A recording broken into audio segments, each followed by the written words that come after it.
You know who's honestly pretty underrated in my opinion in the National Hockey League? Phil the Thrill Kessel. Yeah, this is a guy who has been always regarded as one of the top players wherever he has gone, and that reputation has kind of followed him around ever since he was a child. Phil Kessel, back when he was a draft-eligible guy, we all knew the talent that he had. But the problem with Phil Kessel was mostly that he kind of knew it as well.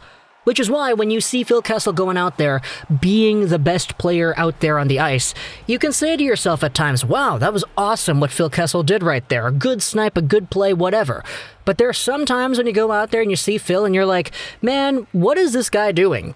The reputation for Phil Kessel is honestly pretty funny around the NHL. Not talking about the hot dog, gummy bear kind of stuff. That's not what I'm talking about here. That stuff's just kind of weird in my opinion. But just the kind of meme status that Phil Kessel has achieved amongst fans of the NHL. Outside of his on-ice performance, I'm talking about the things like, oh, I'm sitting at home with my dog, kind of thinking that I have something important to do. Obviously, when he's referring to when he was left off of Team USA.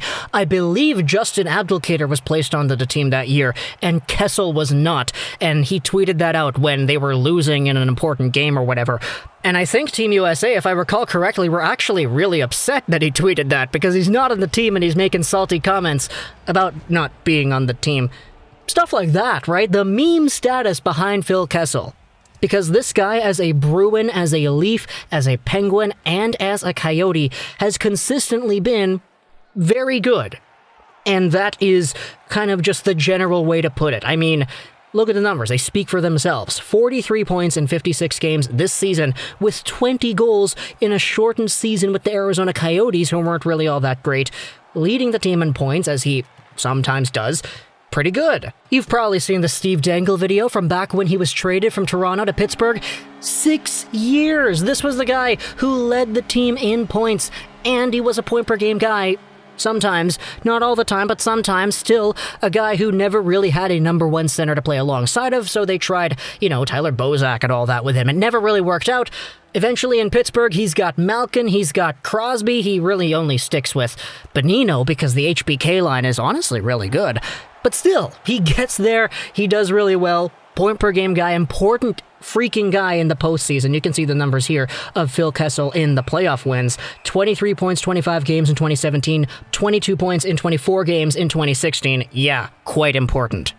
But now we're in a spot where Phil Kessel, with 1 year left and a $6.8 million AAV with salary retained from Toronto, is in a spot where, hey, according to Friedman, we might actually see a Kessel trade again. Because the Arizona Coyotes are in a spot where they need to rebuild, they need to get younger, they need to get picks. We've made videos and videos about this, but the Coyotes, their future depth, aside from Victor Soderstrom and Keller and Garland and a few other prospects, it's absolutely depleted, and it sucks because they don't have any picks, and they forfeited picks, and the picks they did have got taken away and renounced. So it's easy to see why the Arizona Coyotes, a team that really isn't all that great right now, would want to turn to the future for the development of their franchise. And if Phil Kessel is a guy that they put on the trade market out there as a piece to get some picks or prospects back, it would make a ton of sense, which is why Elliotte Friedman talked about it in the recent episode of the 31 Thoughts podcast.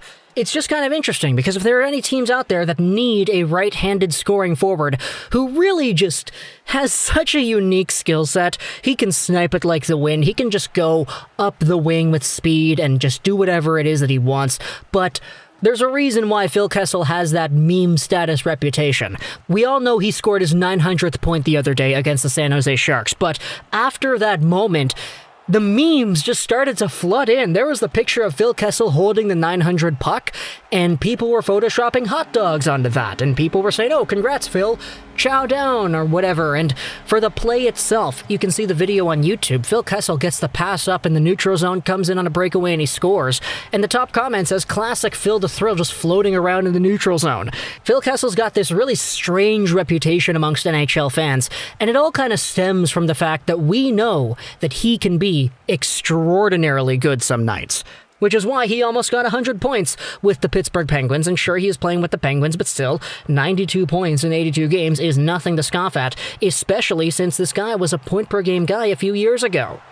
Kessel is still effective. And if there's any NHL team out there that needs a guy like this at $6.8 million because Toronto is still retaining a lot of that, then hey, let's see what the market offers, because Arizona, if they need draft picks and prospects, there certainly will be some teams out there that I think could give up a price for that. Furthermore, Kessel is only really going to make $1 million next season because that's the amount of money that he is owed because of the signing bonuses that would have already been taken care of. He's in a spot now where, with 1 year left, it would be a lot more desirable and financially achievable if certain NHL teams wanted to enter that sphere.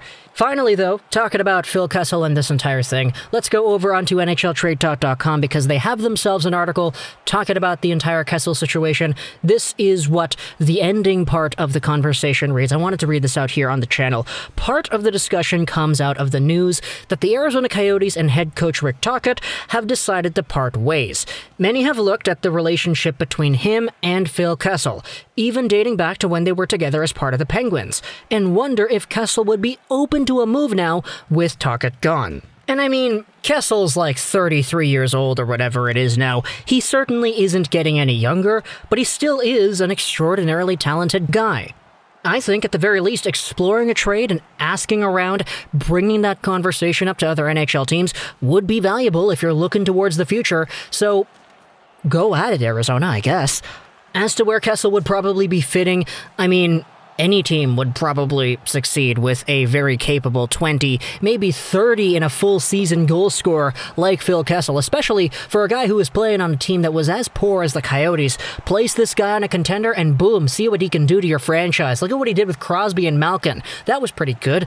You know what would be ultimate pandemonium? Let's see Phil Kessel get traded back over to Toronto, just for the heck of it. I don't care about the salaries or whatever, just seeing a fit there with Matthews and Kessel together. Ooh boy, that would look really, really nice coming down the wing.